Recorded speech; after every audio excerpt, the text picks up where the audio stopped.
In ages long past, there was once a warrior who was both noble and brave beyond all measure. His deeds of heroism and skill in combat were legend. His name was whispered within the hallowed halls of men for countless generations. Yet now his name is lost. Lost in the mists of time forever. It is said that destiny delights in the misfortunes of men, and so it proved true for Gabriel Belmont. For even after defeating the Lords of Shadow and ending their reign of terror, his soul was consumed by the very darkness that he sought to destroy. As that ancient prophecy foretold, whomsoever defeats the Lords of Shadow will sit upon their throne to rule as the Prince of Darkness. But before fate had played its hand, and unknown to Gabriel, his beloved wife Marie conceived a son by him. The Brotherhood of Light warned her of that ancient prophecy and the terrible fate which lay before her husband. So, with heavy heart, she concealed her pregnancy. For it is written that only the blood of that lineage has the power to defeat the Prince of Darkness. Thus, when newly born, the child Trevor was hidden from his father and raised a holy warrior of the Brotherhood in secret, so that one day he would be ready to stand against his own blood, as foretold. That day would come, some 25 years later, for what had once been Gabriel Belmont was now a powerful vampire known as Dracula, the Dragon. The Brotherhood of Light fought against the onslaught of his dark armies, which laid waste to towns and villages across the land, but to little avail. Trevor was now fully grown to manhood, and the truth of his origin and destiny of the Belmont clan was finally revealed to him. So he set out to confront his father and end his family's shame forever. But Trevor failed and was mortally wounded in the confrontation with his father. He was no match for Dracula's terrible power. Yet, as he lay dying, Trevor finally revealed his true identity. Dracula was driven mad with grief and rage over the revelation. He desperately sought to save his dying son by giving him his own lifeblood. But it was too late, or so he thought. Dracula buried his son within the walls of his great castle, and then swore bloody vengeance upon the world.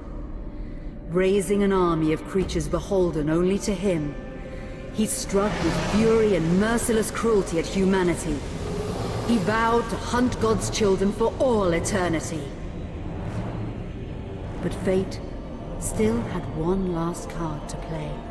Dracula's blood had power, and that power now coursed through the veins of his dead son, slowly reviving him over many years, until one night he emerged once more into the world, not as a man, but as a creature like his father. What had once been Trevor Belmont was now gone forever. He was now a vampire like his father. Though he swore that he would not be like him, he would take the name Alucard. He would be a force for good, opposing his father's capacity for evil. In that very moment, Alucard swore to destroy Dracula. But fate had something else in mind. Meanwhile, Trevor's own son grew into a fearsome warrior with a reputation that far exceeded even that of his illustrious father. Simon Belmont knew little of his own lineage, nor his importance in the events to come. All he knew was that his mother had died at the hands of Dracula's minions when he was but an infant, and his father had been killed in single combat with Dracula. Found and raised by the people of White Mountains, Simon had but one purpose in life: to destroy Dracula for the murder of his parents. After years of training in the arts of war, Simon set off for Dracula's castle and a date with destiny. Once in the castle, Simon met Alucard, and knowing little of the true identity of his companion, joined forces with him.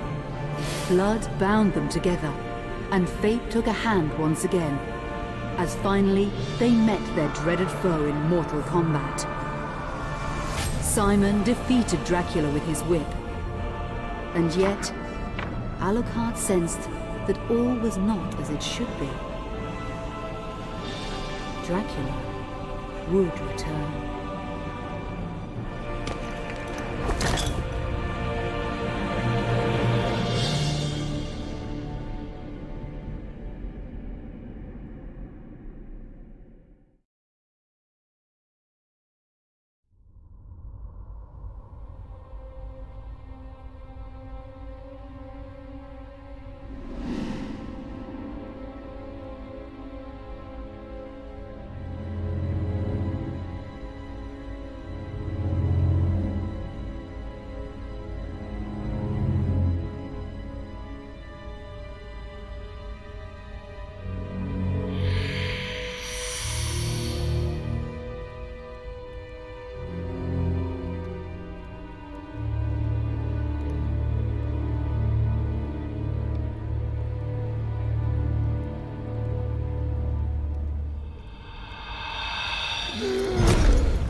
An unusual hiding place for the Prince of Darkness.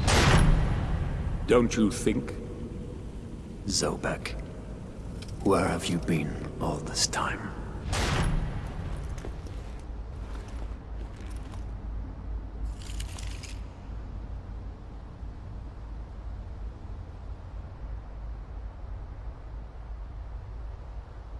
And what of you? Why have you been hiding all this time? Gabriel. Don't you dare call me that. Isint Dracul!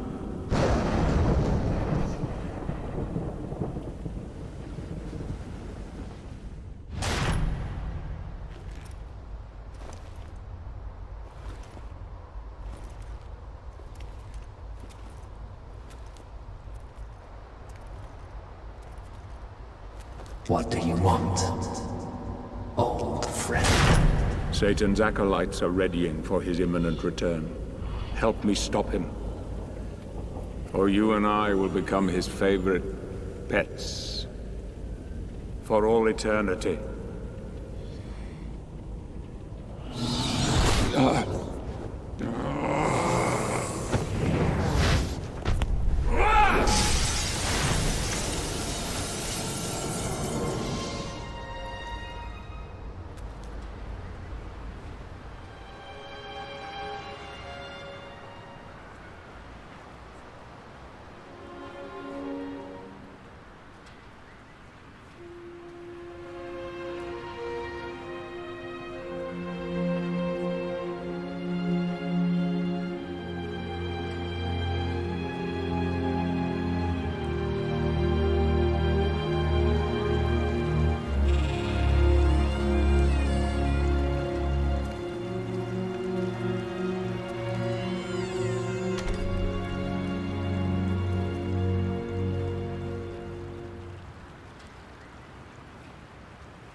Help me, and I can free you of your immortality.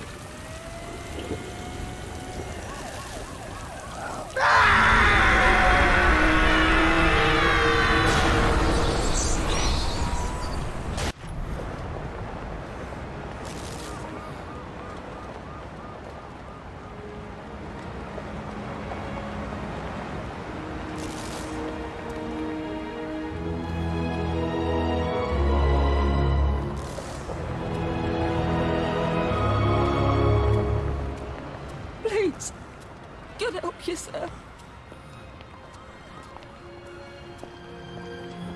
Here, join some gear.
Come here! Look, Daddy, the man's moving. Stay away from me. Catherine, you come here! Now! Get here! You stay away from them!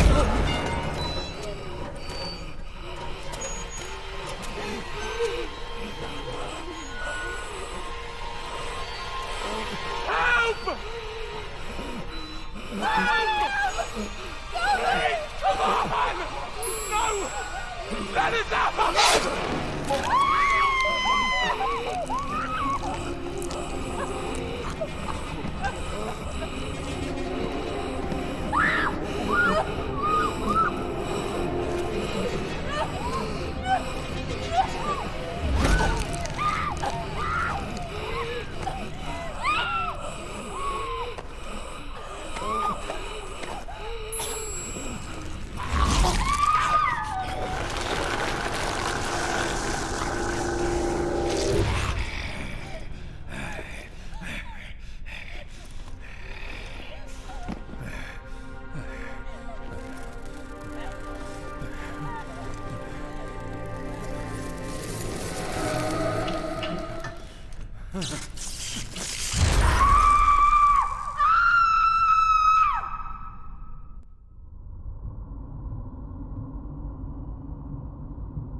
It pleases me to see you recovered, old friend. Indeed. Old friend. No!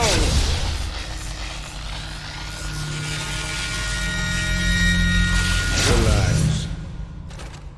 Our guest is just a little confused. I know what he wants.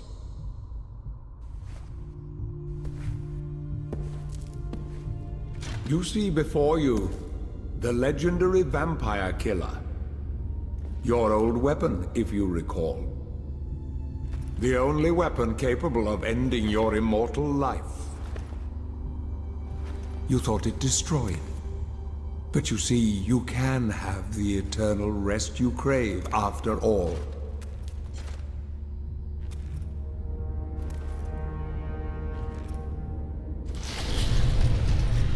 But first, you must help me. Prevent Satan's return to the world. Then, I swear to you, I will deliver the fatal blow to your heart myself. And I am sure you will fulfill that vow.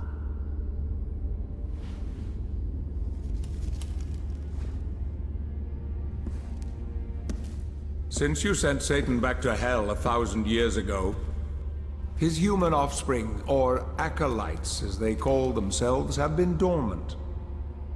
I suppose that all of us, feared your wrath and great power. But not now.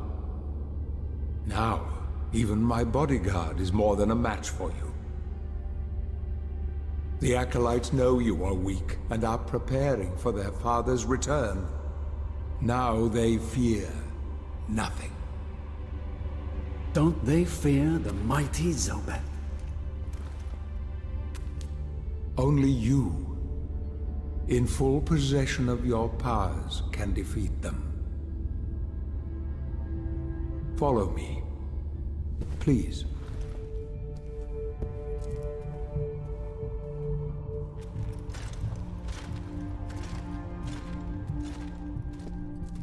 We must find and destroy the acolytes before they can finalize their preparations for Satan's return. It won't be easy.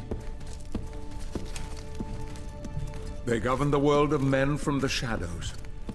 Not even I know with any degree of certainty who or where they are.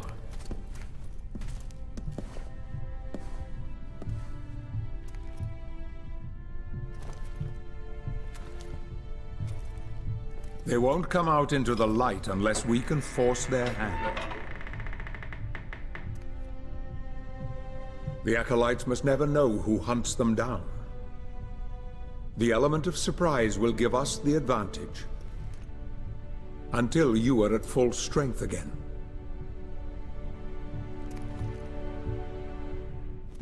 And you don't know who they are or where they are.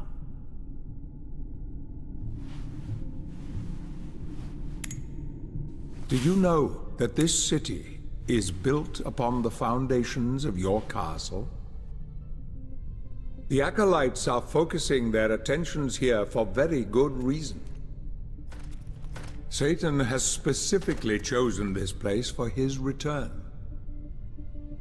He means to enslave you first, to humiliate you for what you did to him. Let's get on with it.